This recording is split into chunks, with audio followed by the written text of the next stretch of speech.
আপনি দেখছেন বিনি পয়সায় বিনোদন। হেরে গেলেন অগ্নিজিৎ মুখার্জি। সত্যি কি হেরে গেলেন? আসলে তিনি ভীষণভাবে ভেঙে পড়েছেন।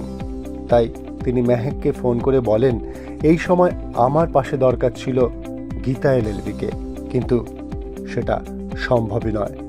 সে ভীষণভাবে ভেঙে পড়েছে। স্বস্তিককে ফোন করে বলে যে আমি আর জিততে পারবো না। তোমাদের বাবা তোমাদেরকে ভীষণ ভালোবাসে, সবসময় সে চেষ্টা করেছে সংসারটাকে ধরে রাখার, কিন্তু আর বোধহয় সেটা সম্ভব হবে না। আমি হেরে গেলাম। এই সময় আমার দরকার ছিল গীতা এলএলবিকে, কিন্তু যা অবস্থা সেটা সম্ভব নয়।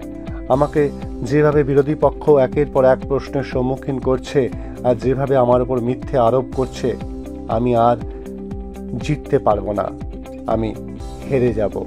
অগ্নিজিৎ মুখার্জির বোধহয় এবার জেল হয়ে যাবে। সত্যি কি তাই? অগ্নিজিৎ মুখার্জি কি হেরে যাবে? গীতা কি তার পাশে দাঁড়াবে না? তো খবরের আপডেট পেতে দেখতে থাকুন বিনি পয়সায় বিনোদন।